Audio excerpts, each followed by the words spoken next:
What if your 5-year-old never spoke, and $500,000 in therapy made things worse?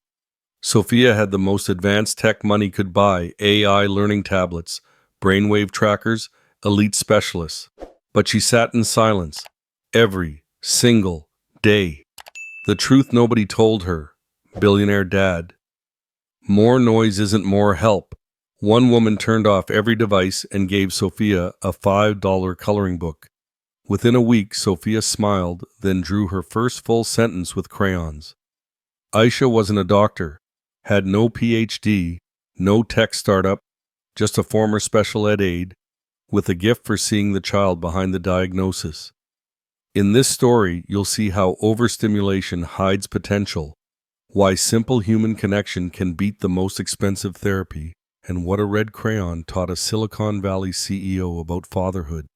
Sophia's drawing said it all: a heart, the word love, and a tiny smile that said, "I see you too, Daddy." She never said a word she didn't have to. If you think love needs language or healing needs tech, watch this, because sometimes the most powerful therapy is a crayon and someone who cares enough to listen. The Chen mansion in Silicon Valley looked more like a high-tech research facility than a family home. Every room buzzed with the latest educational technology: interactive whiteboards, AI-powered learning tablets, virtual reality headsets designed to stimulate cognitive development. But despite the millions of dollars worth of equipment, the house remained eerily quiet, punctuated only by the frustrated sighs of a 5-year-old girl who couldn't understand why the world kept trying to teach her in ways her brain simply couldn't process. Sophia Chen sat at her custom-designed learning station, staring blankly at a tablet displaying colorful shapes that were supposed to help her recognize patterns. The device cost more than most people's cars, programmed with algorithms developed by MIT researchers specifically for children with learning differences. But to Sophia, it might as well have been speaking an alien language. At 5 years old, Sophia had been diagnosed with a complex combination of nonverbal autism and severe learning disabilities that left traditional educational approaches completely ineffective. She'd been adopted as a baby by Richard Chen, a tech billionaire whose company had revolutionized artificial intelligence, and his wife Linda, a former pediatric nurse, who had dreamed of giving a special needs child the resources they deserved. What they hadn't anticipated was how heartbreaking it would be to watch their daughter struggle, despite having access to every advantage money could provide. Richard stood in the doorway of Sophia's learning room, watching his daughter's shoulders slump with defeat as the tablet made encouraging beeping sounds that only seemed to increase her frustration. In the 2 years since her diagnosis, he'd spent over $500,000 trying to unlock his daughter's potential. The first $150,000 had gone to CogniLearn Pro, a revolutionary learning system that used biometric feedback to adapt its teaching methods to each child's unique neural patterns. Sophia had worn sensors that monitored her brain activity while she attempted various learning modules, creating detailed maps of her cognitive responses. The system generated beautiful reports filled with graphs and recommendations, but after 6 months, Sophia showed no measurable improvement. Dr. Margaret Steinberg, one of the country's leading experts in childhood autism, had cost $200,000 over 8 months of intensive one-on-one sessions. She'd brought decades of experience and a wall full of degrees conducting exhaustive assessments that resulted in detailed treatment plans involving structured behavioral interventions and sensory integration therapy. Sophia had dutifully participated in every session, but her responses remained minimal and inconsistent. The Spectrum Learning Academy had been the next attempt, a $100,000 program that promised breakthrough results using cutting-edge neuroplasticity techniques. Sophia had attended their intensive summer program, where specialists used transcranial stimulation devices and computer-guided exercises designed to rewire neural pathways. The technology was impressive, the facilities state-of-the-art, but Sophia returned home no more communicative than when she'd left. Medical consultations and assessments had consumed another $50,000 brain scans. Genetic testing consultations with specialists from Johns Hopkins to UCLA. Each expert had added their own layer of complexity, to Sophia's case, prescribing medications with unpronounceable names and recommending additional therapies that required special equipment and extensive training. The latest addition to Sophia's learning arsenal was the Adaptive Communication Matrix, a $25,000 system that used eye-tracking technology and predictive algorithms to help nonverbal children express themselves. Sophia was supposed to look at pictures on a screen to build sentences, but she seemed more interested in watching the small lights that tracked her eye movements than in trying to communicate. Richard felt like he was drowning in failure. His company had built AI systems that could process information faster than human thought, but he couldn't figure out how to connect with his own daughter. Every morning he watched Sophia sit at her expensive learning stations with the patient resignation of someone who had given up trying to please the adults around her. Linda had suffered a complete nervous breakdown 3 months earlier, unable to cope with the constant cycle of hope and disappointment that came with each new specialist's promises. She was currently receiving treatment at a private facility in Switzerland, leaving Richard to navigate Sophia's care alone while running a billion-dollar company. The specialists all said the same thing: Sophia needed more intensive intervention, more sophisticated technology, more structured programming. But Richard was beginning to suspect that all their complex solutions might be missing something fundamental about his daughter's needs. Standing in the doorway, watching Sophia stare blankly at another screen full of educational content, Richard made a desperate decision. Maybe what Sophia needed wasn't another specialist or more advanced technology.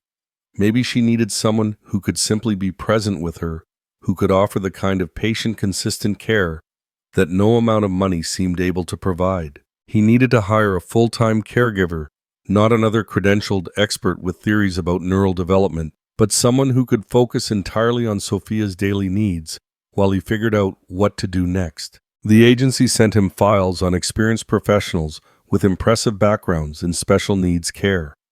But it was the simplest application that caught his attention. Aisha Jackson, 28 years old, who had worked as a special education aide in Oakland public schools before taking time off to care for her ailing grandmother. Her references weren't from wealthy families or prestigious institutions. They came from teachers, parents, and social workers who described her as having an intuitive understanding of children who learn differently, and the patience of a saint combined with the creativity of an artist. One letter stood out, written by Mrs. Carmen Rodriguez, a third-grade teacher. Aisha has a gift for seeing past a child's limitations to their possibilities. She doesn't try to force children into predetermined molds. She helps them discover their own unique ways of engaging with the world. If I had a special needs child, there's no one else I'd rather have supporting them. That afternoon, Richard called Aisha Jackson and offered her a position that would change everything. Aisha Jackson arrived at the Chen mansion on a crisp Monday morning carrying a worn canvas bag that contained everything she'd learned about working with special needs children during 5 years in underfunded public schools. She stood before the imposing glass and steel structure, marveling at its sleek, modern design, while silently wondering if a house could be too perfect for a child to feel comfortable in. The interior was breathtaking and intimidating in equal measure. Every surface gleamed with high-tech precision, and the sound of her footsteps on polished concrete floors echoed through spaces that felt more like a museum than a family home. Interactive displays lined the walls, showing real-time data about everything from air quality to optimal lighting for cognitive function. Richard Chen met her in the foyer. His expensive suit rumpled from another sleepless night of trying to balance his daughter's needs with the demands of running a technology empire. Dark circles shadowed his eyes, and his usually immaculate appearance suggested a man hanging onto control by his fingertips. "Thank you for coming," he said, gesturing towards Sophia's learning wing.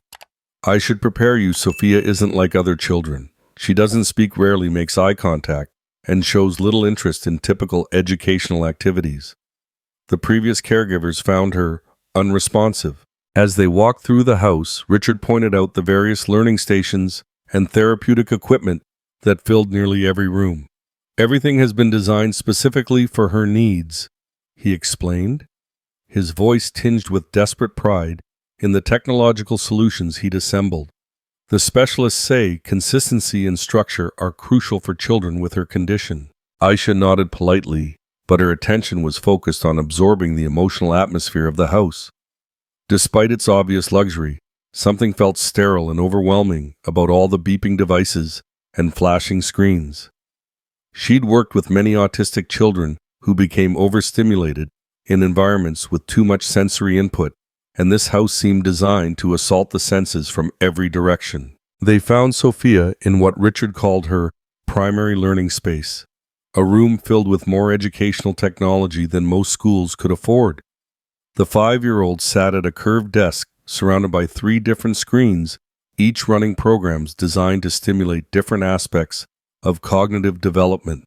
She wore noise-canceling headphones connected to a device that was supposed to help regulate her sensory processing. Sophia was beautiful in the way that made Aisha's heart ache. Delicate features framed by straight black hair, enormous dark eyes that seemed to hold ancient wisdom, and the kind of stillness that came from a child who had learned that the world expected things from her that she couldn't provide. What struck Aisha immediately was how overwhelmed Sophia looked. The little girl sat rigid in her chair, her shoulders hunched defensively, her eyes darting between the screens without really focusing on any of them. Every few seconds she would rock slightly, a self-soothing behavior that suggested she was barely holding herself together. "Sophia," Richard said gently, "this is Miss Aisha. She's going to be spending time with you." Sophia didn't acknowledge the introduction.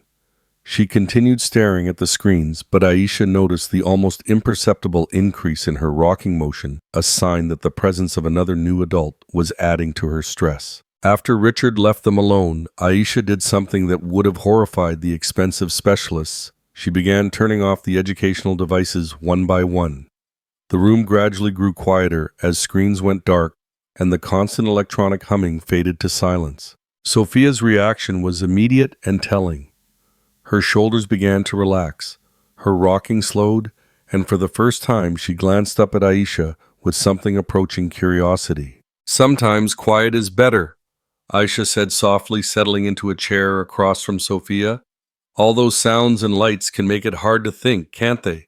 Sophia didn't respond verbally, but she maintained eye contact for several seconds, the longest she'd engaged with another person in months, according to Richard's detailed behavioral logs. Aisha's approach with Sophia was informed by her experience with her younger brother Marcus, who had been diagnosed with autism when she was 12. Growing up in Oakland, with a single mother who worked 2 jobs, they hadn't had access to expensive therapies or cutting-edge technology. What they'd had was patience, creativity, and the understanding that Marcus needed to be accepted exactly as he was before any learning could take place. Over the following days, Aisha began stripping away the complexity that surrounded Sophia's daily routine. Instead of structured learning modules, she introduced simple activities, sorting buttons by color, feeling different textures in a basket, listening to quiet music without any educational objectives attached. What emerged was a picture of a child who had been drowning in good intentions. Sophia's autism made it difficult for her to process multiple stimuli simultaneously, but the well-meaning specialists had surrounded her with devices designed to provide constant input and feedback. Rather than stimulating learning, the technology had created a state of chronic overwhelm that made any genuine engagement impossible. Aisha discovered that Sophia responded beautifully to one-on-one attention in quiet environments. When given time and space to process information at her own pace, the little girl showed remarkable intelligence and sensitivity. She had an extraordinary visual memory and could recreate complex patterns with blocks when she wasn't being rushed or evaluated. Most importantly, Sophia seemed starved for simple human connection. She began following Aisha around the house, not seeking interaction exactly, but clearly craving the presence of someone who didn't constantly expect her to perform or demonstrate progress. Richard watched this transformation with a mixture of amazement and guilt. His daughter, who had shown minimal response to $500,000 worth of interventions, was clearly more relaxed and engaged than she'd been in months.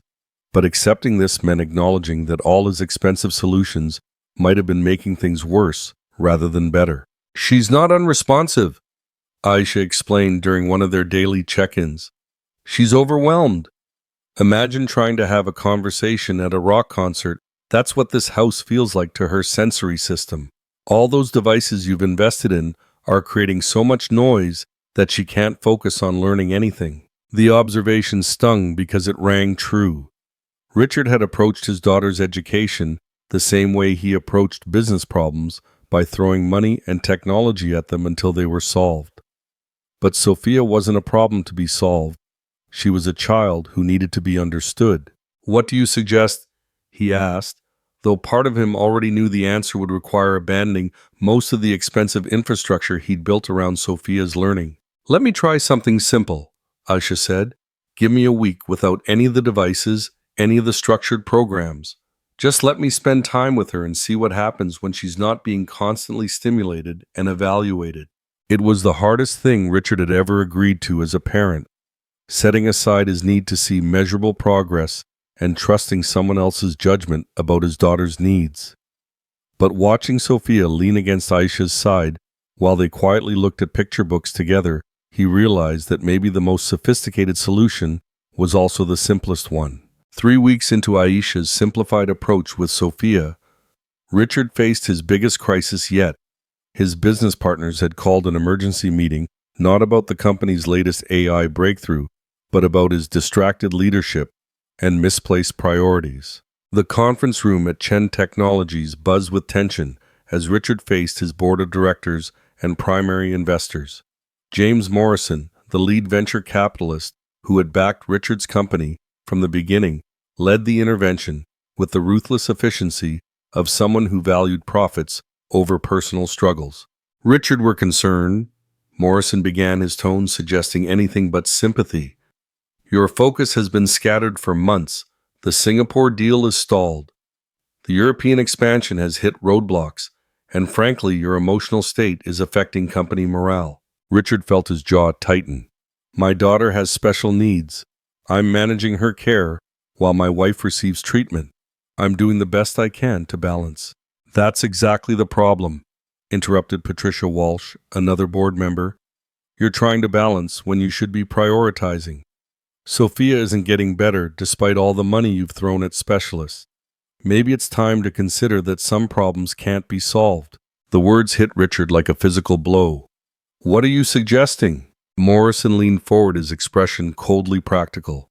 "Willowbrook Academy has an opening. It's a residential facility in Connecticut that specializes in severely disabled children. Sophia would receive round-the-clock professional care, and you could focus on what you do best running this company." "She's 5 years old," Richard said, his voice barely controlled.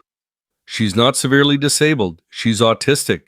And she's my daughter." "Richard," Patricia's voice took on a patronizing tone. "Sometimes the most loving thing a parent can do is recognize their limitations.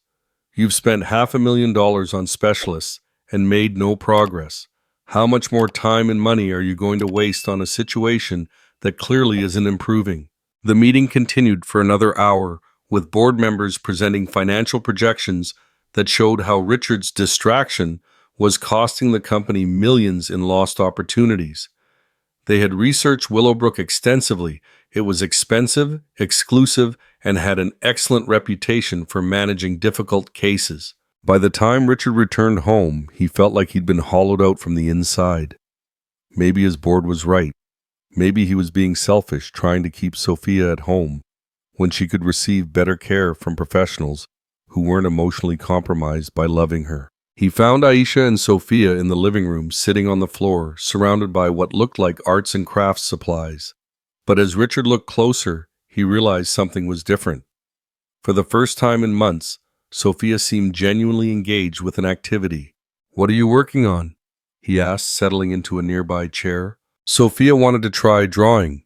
Aisha explained, her voice carefully neutral.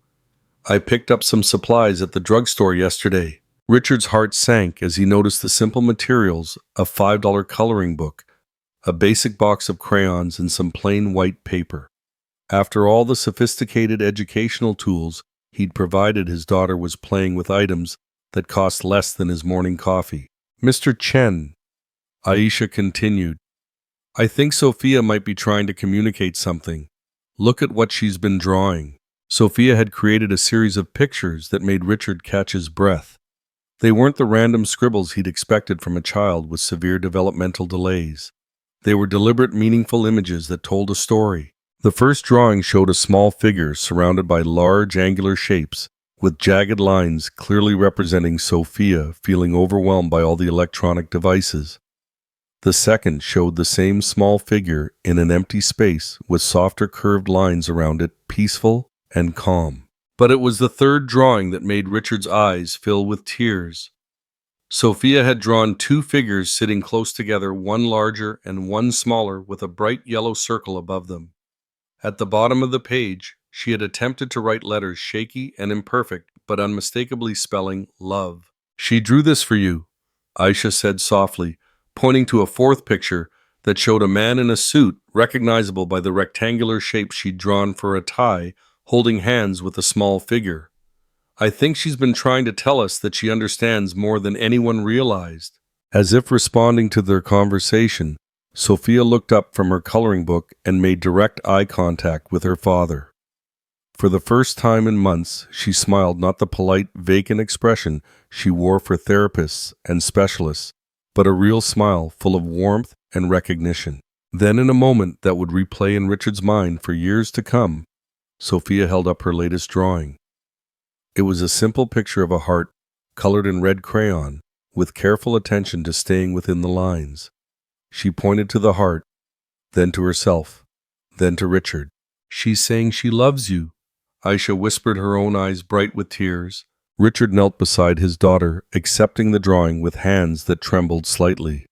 "I love you too, sweetheart, so very much." For the first time since her diagnosis, Sophia initiated physical contact, leaning against her father's shoulder and pointing to her coloring book as if inviting him to join her activity. Richard looked at the simple materials scattered around them: crayons, paper, and a $5 coloring book that had accomplished what $500,000 in technology couldn't. His daughter wasn't broken or severely disabled. She was a creative, intelligent child who had been drowning in complexity and finally found her voice through the simplest possible medium. The board meeting that morning felt like it had happened in another lifetime.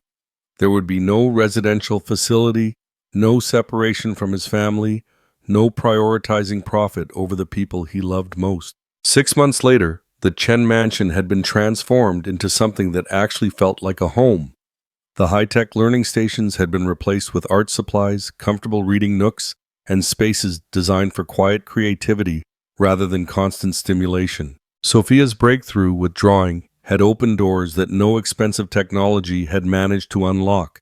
Working with Aisha, she developed a sophisticated system of visual communication that revealed an intelligence and emotional depth that had been hidden beneath layers of sensory overwhelm. Her drawings had evolved from simple hearts and stick figures to complex narratives that told stories about her daily experiences, her feelings, and her observations about the world around her. Through art, Sophia could express concepts that speech therapy had never been able to access, creating a bridge between her internal world and the people who loved her. Richard had restructured his entire approach to both fatherhood and business leadership. He'd promoted his most trusted lieutenant to handle day-to-day operations, allowing him to focus on strategic decisions while being present for Sophia's development.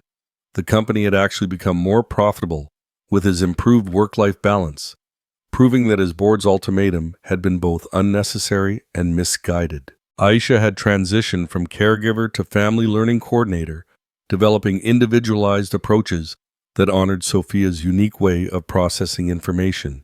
Together, they'd created a homeschool program built around art therapy, visual learning, and patient relationship-based education. Linda had returned from treatment 3 months earlier, amazed by the transformation in both her daughter and husband. The family she'd left behind, stressed, overwhelmed, and fracturing under the weight of failed interventions, had been replaced by a unit that functioned with genuine harmony and mutual understanding. Sophia still didn't speak in the traditional sense, but she communicated constantly through her artwork, gestures, and the kind of meaningful eye contact that had been absent for so long. Her drawings decorated the refrigerator, her bedroom walls, and Richard's office at work, colorful reminders that love didn't require words to be profound. The $5 coloring book that had started everything sat in a place of honor on Sophia's art table, its pages worn soft from use. It served as a daily reminder that the most effective solutions were often the simplest ones, and that understanding a child's needs was more valuable than any amount of money spent trying to change them. In the end, Sophia hadn't needed to be fixed or cured. She'd needed to be seen accepted and given the tools that matched her unique way of engaging with the world.